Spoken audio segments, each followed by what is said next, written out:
Where is Raphael Tuju? There's some real mysteries in Kenya. Yeah? You see, the problem with those who would like to hide the truth is the fact that Raphael Tuju has been extremely prominent, yeah, as one of the main Jubilee spokespeople. Yeah? Everywhere when Jubilee needs to release a statement, the person to talk to is Tuju. It has been very obvious that Raphael Tuju has access to the highest levels of the Jubilee High Command. Now, you know, politicians are one very interesting breed, because even as Tuju goes around hurling abusive comments towards NASA leader Raila Odinga, very few people are aware of the fact that it was Raila Odinga who picked up Raphael Tuju from a nobody and built up the man's political profile. That is a fact. In other words, he used Raila Odinga to climb up to a prominent position in politics, and then when Raila had accomplished this feat for him, he abandoned Raila. Not only abandoned, he decided that Raila was his enemy. Since the beginning of the year, Tuju could never miss an opportunity to hurl a barb towards Raila Odinga.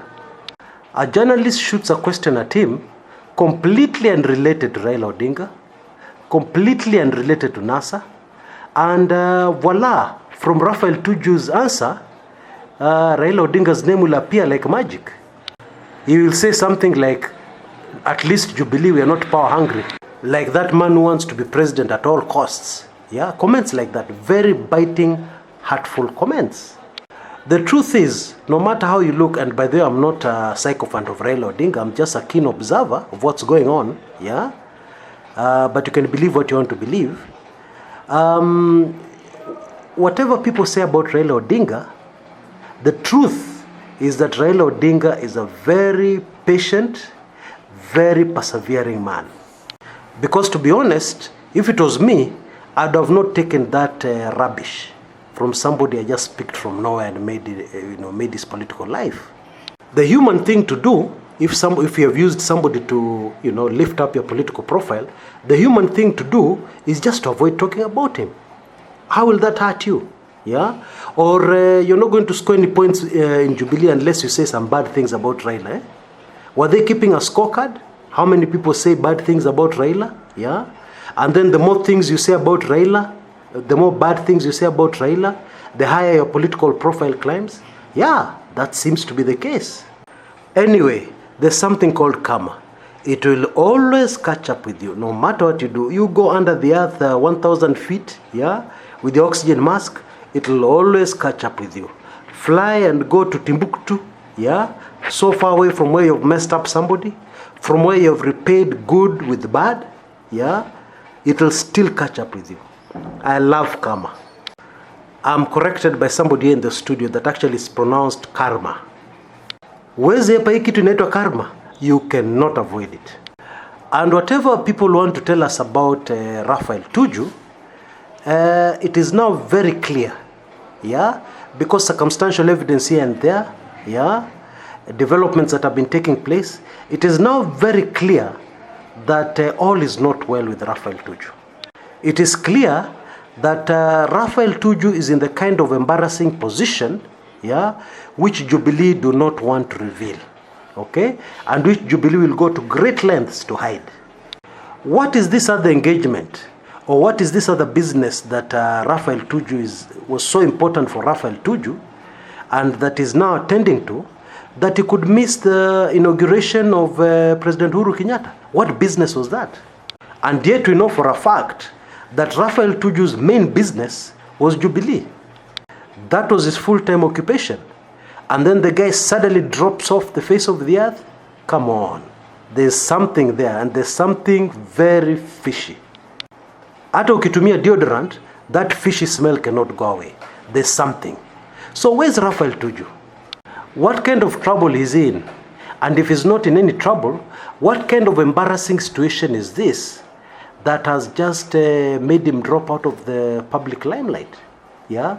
What is this that has happened to Raphael Tuju that suddenly, yeah, without any warning, without any announcement, the guy has just vanished? And what is even more telling is the fact that, if there are rumors about somebody, the easiest thing to do, like if it's true that Raphael Tuju is around, if it is true that he went to Rwanda, and came back, yes, if that is true, the easiest way to dispel all the rumors is to produce Raphael Tuju. Even if he's in the US, even if he's in Russia, even if he's in Barbados, just take a video of the guy speaking, and let him explain what he's doing wherever he is and why he's away. Okay, he doesn't need to give a lot of details, but at least give us something so that we know what you're telling us is the truth. Don't tell us that Raphael Tuju was in Rwanda. How did he get to Rwanda? Which airport did he use? Because we did not see him use the airports in the country. You can forgive Kenyans if you feed them with things and they refuse to swallow.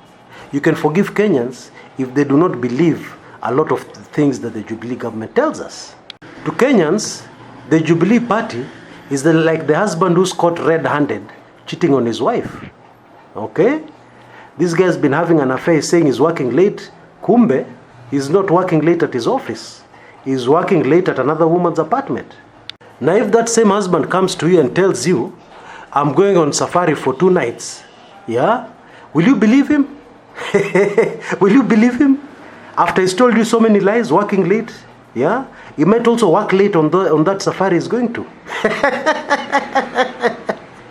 So the behavior of the Jubilee government, especially after August 8th, it makes it very difficult for any Kenyan to believe the Jubilee government. In fact, when the government says something, people normally, kwanza wanaitafuna. They measure it in great detail, and normally they would like to seek confirmation from another independent source before they believe. Now, that is very sad for any government. If you're a government and the people don't trust you, or the vast majority of people in the country don't trust you, the truth is, without fear or favor, the truth is, anywhere in the world, you do not deserve to be in government.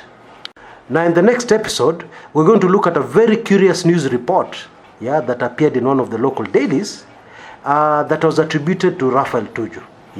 I mean, this is comedy, bin comedy, Arab comedy. Make sure you catch it. Click on the link on your top left-hand corner and you'll be there. This is Kshs Kumekucha.